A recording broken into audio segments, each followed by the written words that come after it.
kita akan ngurus ginseng atau Kakute Shinkoku. Apa sih ginseng itu? Saya aja yang baru tahun pertama tinggal di Jepang dengan gaji yang ya seala kadarnya, itu masih bisa ngecairin full. Syaratnya untuk ngecairin ginseng itu apa? Yuk, saya kasih tahu syaratnya. Karena birokrasi di Jepang itu nggak seribet yang ada di negara sana.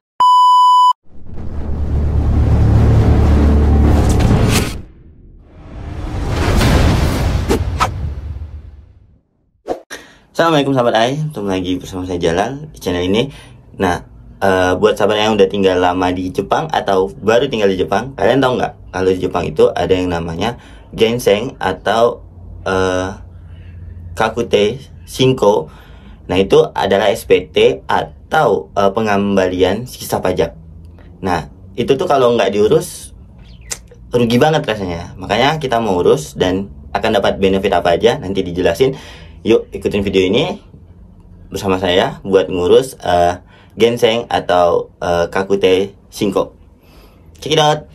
Oh ya, sebelum pergi jangan lupa siapin berkas-berkas yang perlu dibawa ke tempat pengurusan ginseng ini. Siapin dulu ya. Nanti berkas-berkasnya apa aja ada di dalam video ini. Tonton terus makanya sampai selesai.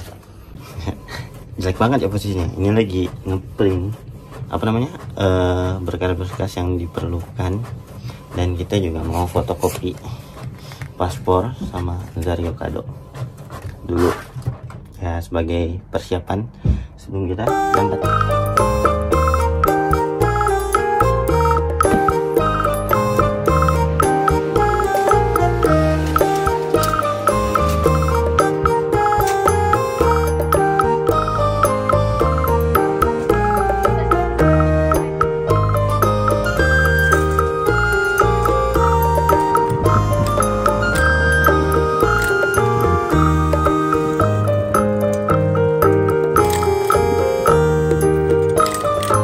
Ini kita OTW mau ke Zeimisho, pakai jitensha, pakai sepeda goes aja karena nggak terlalu jauh. Zeimisho itu kayak apa ya, kantor pajak perpajakan Jepang buat ngurus ya urusan pajak termasuk ginseng. Yuk, ikutin.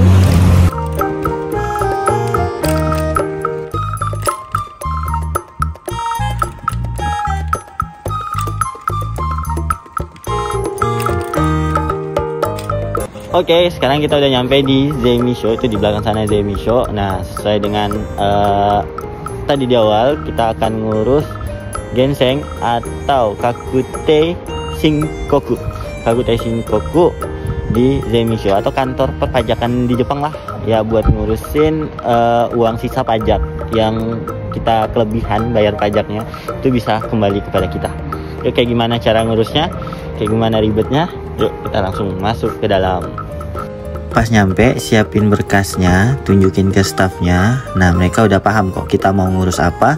Nanti langsung dikasih nomor antrian seperti ini. Jadi jangan takut kalau seandainya bahasa Jepangnya masih ya sama kayak saya yang belum mahir banget. Itu nggak usah takut buat datang aja, nanti bakalan dianai, akan dibimbing ke tempat pengurusannya, diajarin kok, jangan takut. Kakute Shinkoku ini pengurusannya setahun sekali. Nah, kalau udah musim pengurusannya seperti ya bulan-bulan awal-awal bulan kayak gini, ya pasti kantor pajaknya ini bakalan rame karena orang-orang Jepang pun juga ngurus Kakute Shinkoku ini. Ya, jadi ya sampai keluar-luar gedung kita bakalan antri berbaris seperti ini dan dianai nantinya.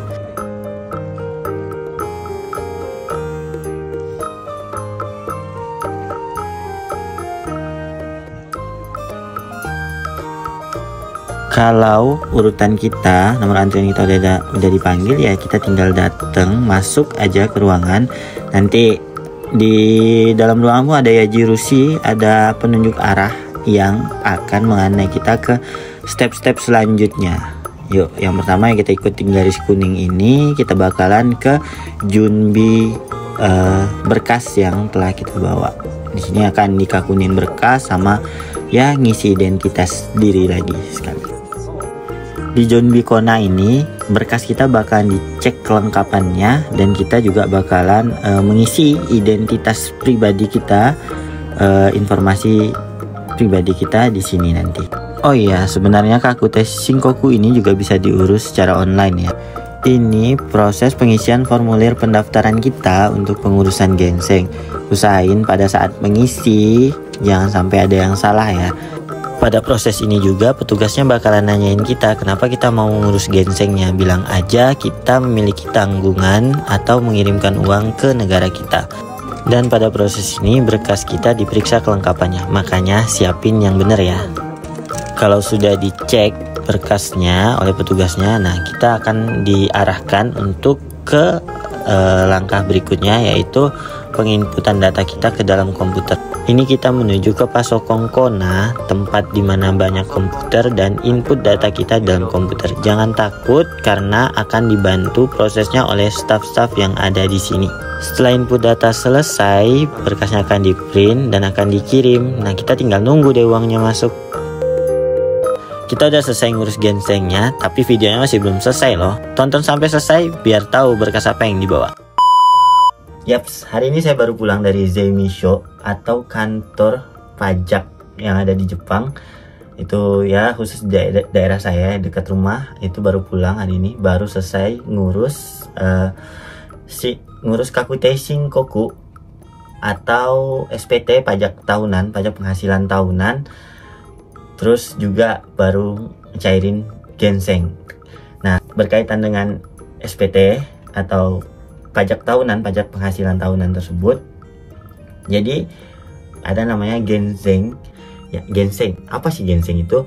Ginseng itu adalah sisa potongan pajak. Jadi sisa potongan pajak yang kita bayarkan melalui pajak penghasilan kita yang dibayarkan dari tempat kita bekerja. Nah, jadi sisa potongan pajak ini kalau tidak kita cairkan, kalau tidak kita urus, itu ya nggak bakalan kembali ke kita.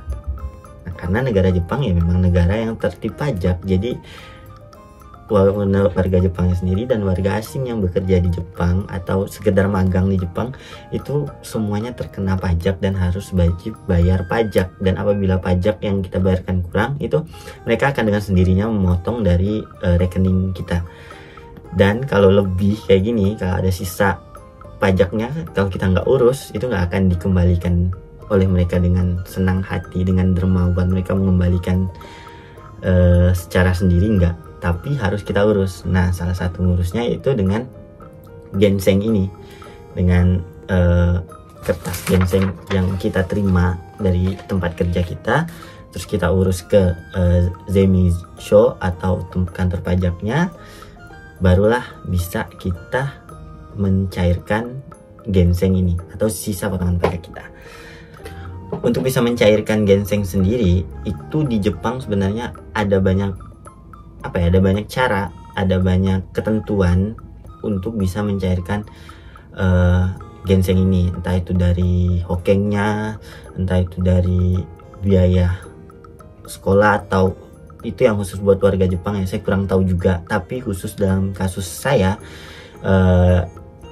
ya kasus kita kebanyakan orang Indonesia yang bekerja di Jepang itu karena kita memiliki tanggungan yang ada di Indonesia, ya kan?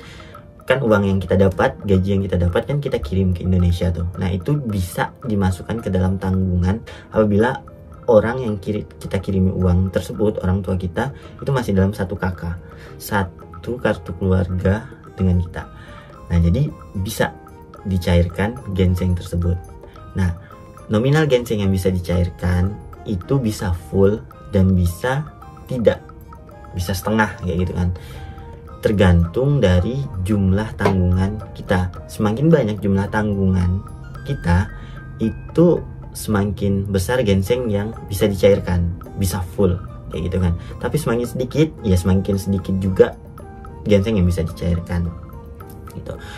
Oh ya, untuk mencairkan ginseng ini tidak ada sangkut pautnya dengan jumlah uang yang kita kirim ke Indonesia. Itu orang yang menjadi tanggungan kita itu sebanyak apa, tidak ada sangkut pautnya. Tapi jumlah orang yang menerima atau jumlah tanggungan kita itu berapa orang, nah itu dia ada hubungannya di situ.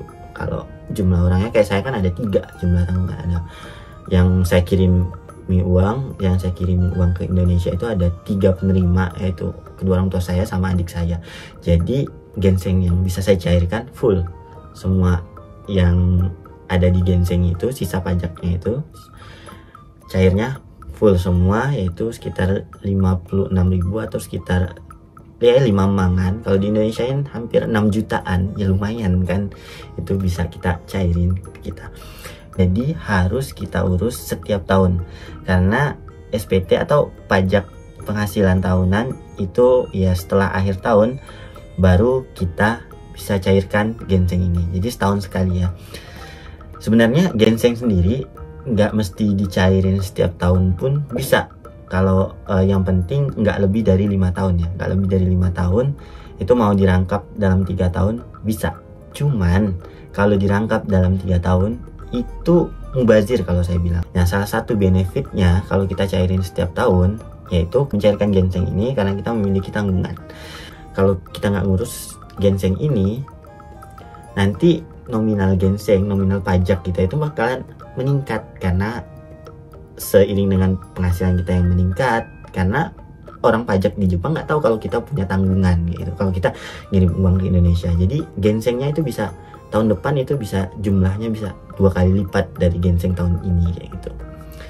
Makanya harus dicairin. Kalau nggak diurus nanti apa ya, penghasilan tahunan kita jadi kecil karena potongan ginsengnya terlalu besar. Makanya kalau kita urus 1 tahun setiap tahun, nah kita pertama potongan ginsengnya itu nanti bisa sama, nggak terlalu besar, terus juga kita juga bisa terbebas dari pajak. Benefit yang lain kalau seandainya kita ngurus ginseng itu kita bisa dibebaskan dari pajak daerah atau Zeminze kita itu bisa 0.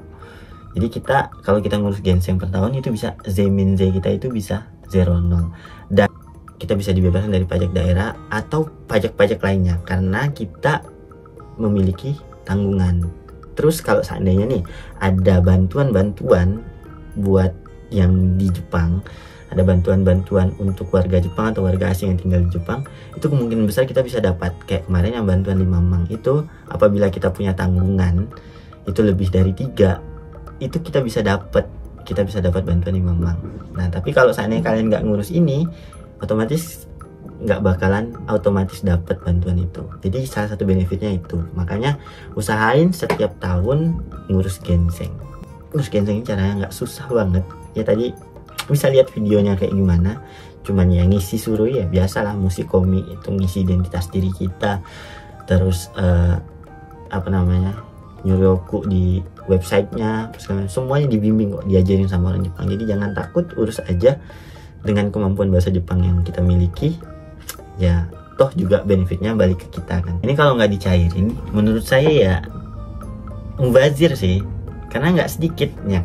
Saya aja yang baru tahun pertama tinggal di Jepang dengan gaji yang ya seala kadarnya itu masih bisa ngecairin full ginseng saya itu 56.100 yen dan saya bisa cairin full karena saya setiap bulan, nggak setiap bulan sih, tanggungannya 3 gitu. Tanggungan saya 3, jadi bisa ngecairin full. Tapi kalau tanggungannya 2 atau 1, itu paling bisa ngecairin setengah dari total jumlah ginsengnya. Tapi ya lumayan kan, alhamdulillah, daripada nggak sama sekali. Ya lumayan, uang segitu 5 juta, 3 jutaan itu lumayan kalau menurut saya. Tapi kalau buat teman-teman yang udah nggak butuh uang segitu ya udah ya, skip aja video ini dan gak usah ditonton. Oh iya ya, buat nyairin ginseng ini nggak mesti kamu yang pernah tinggal kerja di Jepang terus kembali ke Indonesia juga ternyata bisa ngecairin ginseng ini di Indonesia. Yang penting kamu masih punya surat atau ya kertas ginsengnya itu, kertas ginsengnya, kertasnya yang kayak gini itu.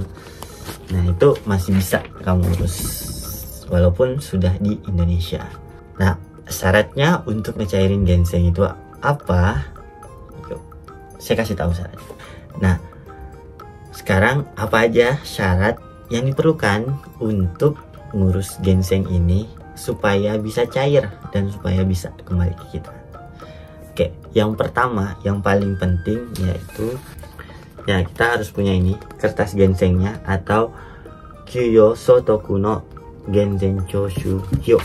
Nah, ini kalau kalian teman-teman kerja di Jepang atau magang, ini pasti setiap tahun akhir tahun pasti ini perusahaan akan ngeluarin, dengan catatan perusahaan tersebut atau teman udah ngisi yang namanya Nenmatsu Chose atau rekapan penghasilan tahunan kita lah. Rekapan penghasilan tahunan diisi di situ. Nanti setelah itu bakalan dapat ginseng ini. Ini pasti setiap perusahaan di Jepang pasti ngisi Nenmatsu Chose dan pasti ngeluarin yang namanya ginseng ini. Bingung atau apa ya, tanya aja sama Tantosha-nya atau penanggung jawab teman-teman yang ada di sini, tanya mau ngurus ginseng kayak gimana gitu kan, mau minta kertas ginseng ini, mereka pasti paham kok. Kalau ginseng kebingungan, bilang aja mau ngurus Kakute Shinkoku itu, Kakute Shinkoku, pasti mereka paham ke sini. Nah, setelah punya ini, syarat berikutnya yaitu kalian harus minta bukti pengiriman uang yang kalian kirimkan ke Indonesia atau ke keluarga. Kalian harus punya. Kalau pakai Dikom ya via aplikasi udah bisa ya kan, cetak sendiri. Kalau pakai SBI yang nggak pakai aplikasi ya bisa di email orang SBI-nya, nanti dikirim ini rekapan pengiriman kita, atau pakai remittance lain ya minta di situ. Nah, setelah itu kalian harus punya translate kakak Indonesia yang ditranslatekan dalam bahasa Jepang. Ini translate sendiri aja, formatnya minta aja sama temen.